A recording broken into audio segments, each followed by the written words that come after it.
World news के sponsor हैं स्वागत, अदरक, लहसुन और मसाले 100% प्योर एंड हाइजीनिक।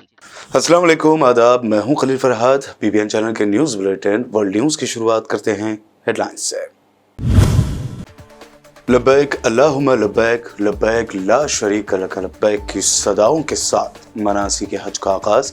कोरोना वबा के बाद रिकॉर्ड 25 लाख आज़मीन का इज्तिमा। मस्जिद निमरा में खुतबा की समाअत कर रहे हैं आज़मीन। अफगान तालिबान की सुप्रीम लीडर हैबतुल्लाह अखुंज़ादा ने ईद उल अज़हा के मौके पर जारी किया बयान। कहा, ख़वातीन के शरई हुकूक़ का तहफ़्फ़ुज़ हमने किया। अफगान ख़वातीन को आरामदह और खुशहाल ज़िंदगी भी कर रहे हैं फराहम। बागियों को कभी माफ़ न करने वाले रूसी सदर पुतिन ने बगावत करने वाले प्रिगोजिन के सामने रखे ऑप्शन। रूसी आर्मी में शामिल हों या फिर मुल्क छोड़कर बेलारूस चले जाएं।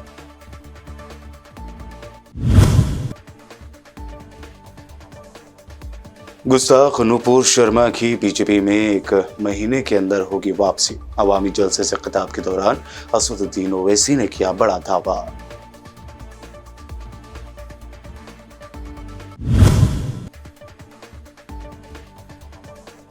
आप लीडर संजय सिंह का मोदी पर तंज। कहा, मिस्र के मुसलमानों से गले मिलते हैं, अरब के शेखों से भी गले मिलते हैं मोदी जी, लेकिन कभी हिंदुस्तान के मुसलमानों को भी गले लगाइए।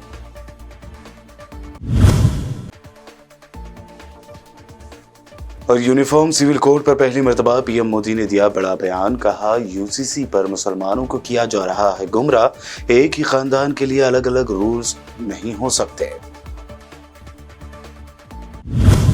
ये थी हेडलाइंस। बढ़ते हैं खबरों की तफसील की जानिब।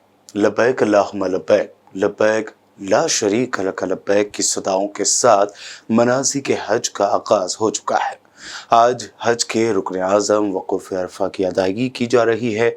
ऐसे में 25 लाख के करीब फर्जंदान इस्लाम मैदान अरफात में जमा हो गए हैं, जहां वो मस्जिद निमरा में इबादत के साथ साथ अरफात के मैदान में खुतबे हज भी समाअत करेंगे।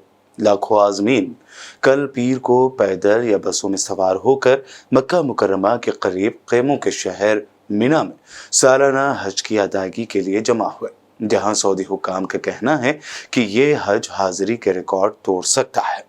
खाना काबा की तवाफ की अदायगी के बाद नमाजी शदीद और इंतहाई गर्मी पैदा करने वाली शिद्दत में तकरीबन 7 किलोमीटर दूर मिना की जानिब रवाना हुए।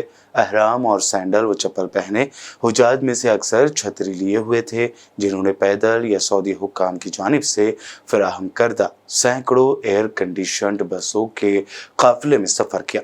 उन्होंने मंगल यानी 8 ज़ुल्हज को पूरा दिन मिना में सफ़ेद क़ैमों में गुजारा, जो हर साल दुनिया की सबसे बड़ी क़ैमा बस्ती की मेज़बानी करता है। वहाँ रात नमाज की अदायगी के बाद हुजाज ने मैदान अरफात की राह ली और जबल रहमत पर क़याम किया, जहाँ से नबी अकरम सल्लल्लाहु अलैहि वसल्लम ने अपना आखिरी खुतबा दिया था। काबिल ज़िक्र है कि कोरोना वायरस की वबा के फैलाव के बाद 3 साल में ये पहला मौका है कि हज में लोग बिला रोक टोक भरपूर शिरकत कर रहे हैं। इस साल 25 लाख से ज़ायद अफराद ने इस्लाम के इस 5वें रुकन की अदायगी के लिए हिजाज़ मुक़द्दस का सफ़र किया है और आज मैदान अरफात में खुतबा हज की अदायगी हुजाज वक़ूफ़ अरफा अदा करेंगे।